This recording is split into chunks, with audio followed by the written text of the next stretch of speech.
Kung ikaw naniniwala sa salita ng Diyos na magpapahinga naman lahat ng tao, tao'y mayroong nakatakdang panahon na siya'y magpapahinga, kung siya'y tapat sa Diyos, pag dumating yon, ang ating maging paniniwala, sabi ng Biblia, ang isang maya hindi nahuhulog sa lupa, kung hindi lang pahintulot ng Ama sa langit.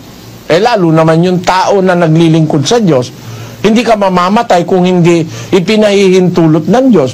Pahintulot na ng Diyos yun. Kaya nga merong isang kapatid tayo na lumapit sa akin, Bradley, gusto ko ikang magdemanda bakit ka ako? Kasi ikaw yung nanay ko, meron siyang rayuma. Niresitahan ng doktor sa Malolos. Ang inireseta ba naman yung pain reliever, yung Celebrex? Pinainom yung nanay ko 3 times, 4 times a day. Ang ginawa ng nanay ko, 3 times, 4 times a day, umiinom para wag niyang maramdaman yung Naku, kakuyang Celebrex, napakasama niyan. Sisirain niya ng bato mo. Nung nakakaisang linggo na raw yung matanda, rayuma lang Ang pinainom ba naman ng doktor sa Malolos ng Celebrex, sunod-sunod, magdadalawang linggo, nagkaroon ng kidney failure. Ayaw ngayong mag-function ng bato. Hindi na ngayon makagula pa yung matanda. Kasi mga doktor namang iba kasi na conventional doctor, bigay lang ng bigay ng gamot. Wala naman silang pakialam kung mamamatay ka Basta bigay ng bigay. Yun ang nangyari. Kaya sabi nung kapatid, gusto ko ikang idemanda yung doktor. Sabi ko sa kanya, wag na. Kasi ang sabi sa Biblia, hindi naman mahuhulog sa lupa kundi pahintulot ng Ama siguro, hirap na rin yung nanay mo kako sa rayuma. Hindi na makalakad ikaw nga, gusto mo bang mabuhay ng 50 taon na puro rayuma? Kaya yung mga tao gusto mabuhay 1,000 taon. Kung meron ka rayuma 1,000 taon, ako, hindi mo matitiis yun. Talagang yung kamatayan, pagpapahinga yan. Lalo na kung isang tao ay matuwid o gumagawa ng mabuti. Yan ay pagpapahinga. At pag ang isang taong matuwid ang namamatay, alam nyo nararamdaman ng Diyos. Kaya nga dapat yun din ang maramdaman natin Kaya lang baliktad sa mga Katoliko Baliktad Huwag ka naman magagalit ang Katoliko. Sa Biblia, sabi sa 116:15, ganito po ang nakasulat.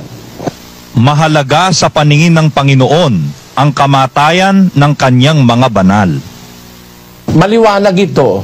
Mahalaga sa Panginoon ang kamatayan ng kanyang mga banal. Kaya nung patayin si Juan Bautista, maaaring nalulungkot yung mga tao, pero sa Diyos, mahalaga yun. Sabi ng Biblia, mahalaga sa paningin ng Panginoon ang kamatayan ng kanyang mga banal. Kaluguran pa sa Diyos yung kamatayan ng kanyang banal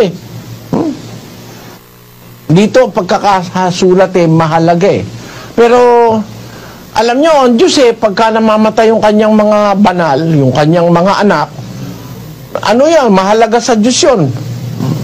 Yun basahin natin na Ezekiel 33:11.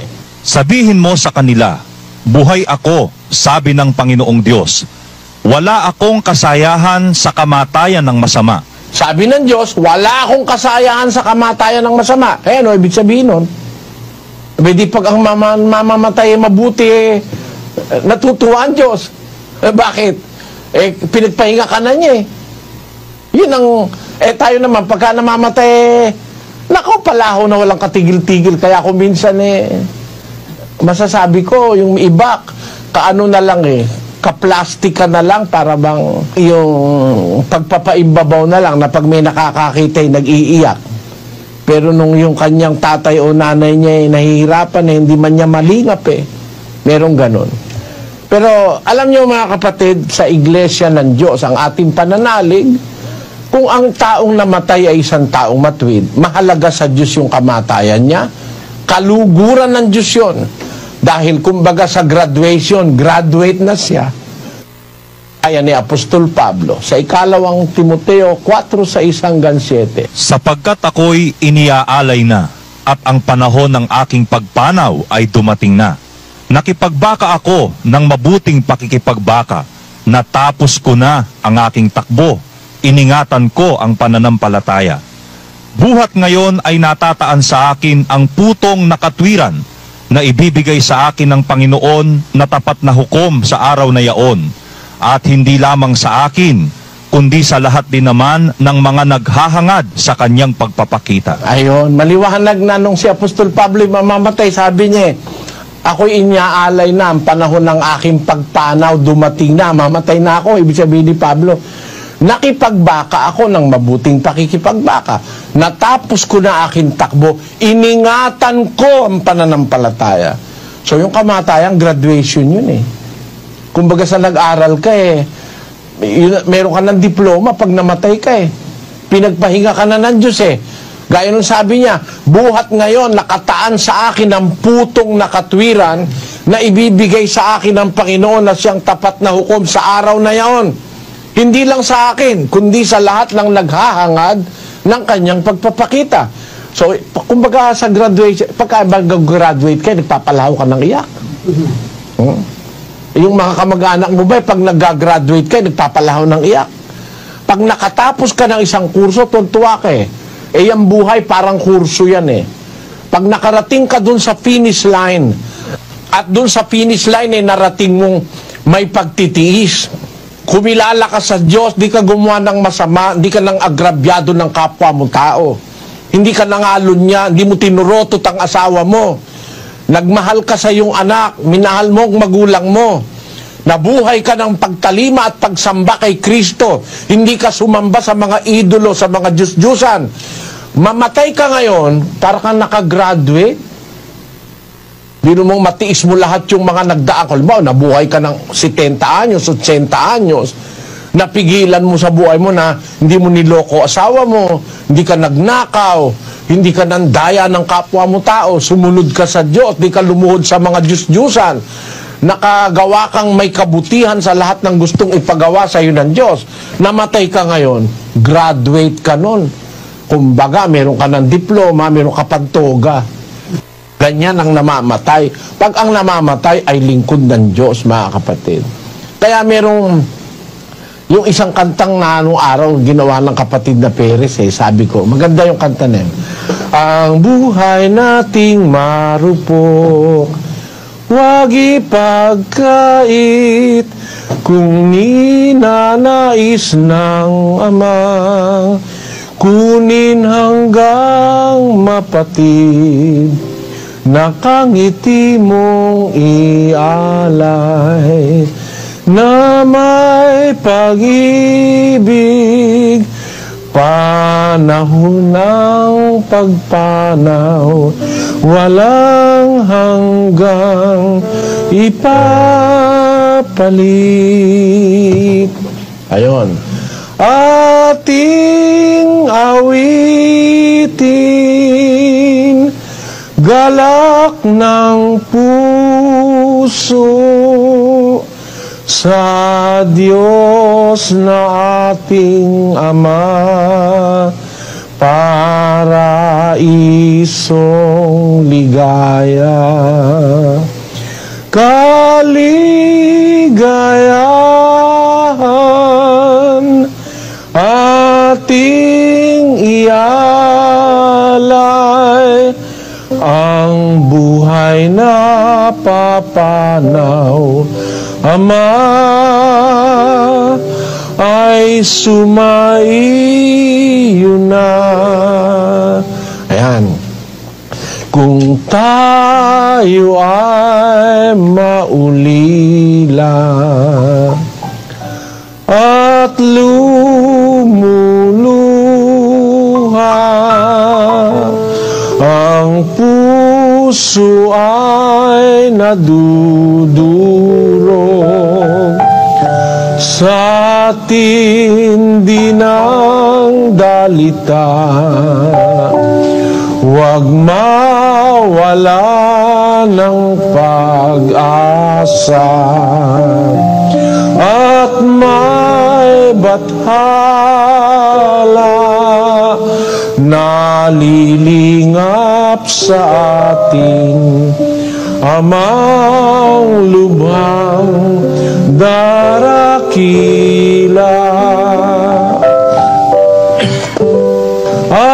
Ating awitin,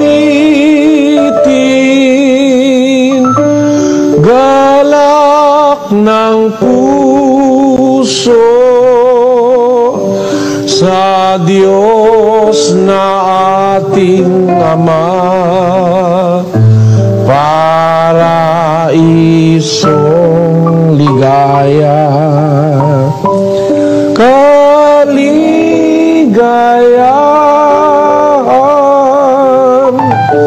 ating ialay, ang buhay na papanaw, Ama, ay sumayo na. Wala ka namang magagawa eh. Kung gusto lang kunin ng Diyos yung ipinahiram na buhay sa'yo, hindi ka naman pwedeng tumutol. 32:39 ng Deuteronomio. Tingnan ninyo ngayon na ako, sa makatwid bagay ako nga at walang Diyos sa akin. Ako'y pumapatay at ako ang bumubuhay. Ako'y sumusugat at ako'y nagpapagaling at walang makaliligtas sa aking kamay. Yan ang garantiyang may Diyos eh. Walang makakaligtas sa kamay ko. Maniwala ka't hindi, pati ateista namamatay eh. Ako'y bumubuhay, ako'y pumapatay. Ako'y sumusugat, sabi ng Diyos, ako'y nagpapagaling. Walang makaliligtas sa aking mga kamay. Kaya hindi tayo pwedeng magmalaki sa Diyos eh. Dadating at dadating yung araw na tayo mamamatay. Pero bago dumating yon, may atas ang Biblia sa atin, may atas. Samantalang tayo may pagkakataon, gumawa tayo ng mabuti sa lahat ng mga tao, lalo na sa kasambahay ng pananampalataya. Kasi po, hindi lahat ng pagkakataon ay maigagawa natin ng mabuti ang ating mga sarili. Merong pagkakataon na hindi ka na po pwede, hindi ka na makakilos, hindi ka na halos makapagsalita. Darating po kasi yon sa buhay ng tao. Huwag nating pag-alinlangan ng darating yun. Kaya kailangan habang may buhay pa tayo, meron pa tayong lakas, gumawa tayo nung ipinagagawa ng Diyos. Meron kasi tayong tungkulin, kaya tayo nilikha ng Diyos dun sa 12 ng Ecclesiastes, Kapitulo 13 hanggang 14. Ito ang wakas ng bagay, lahat ay narinig. Ikaw ay matakot sa Diyos at sundin mo ang kanyang mga utos, sapagkat ito ang buong katungkulan ng tao. Ayon, ito ang buong katungkulan ng tao. Bakit? Tuloy.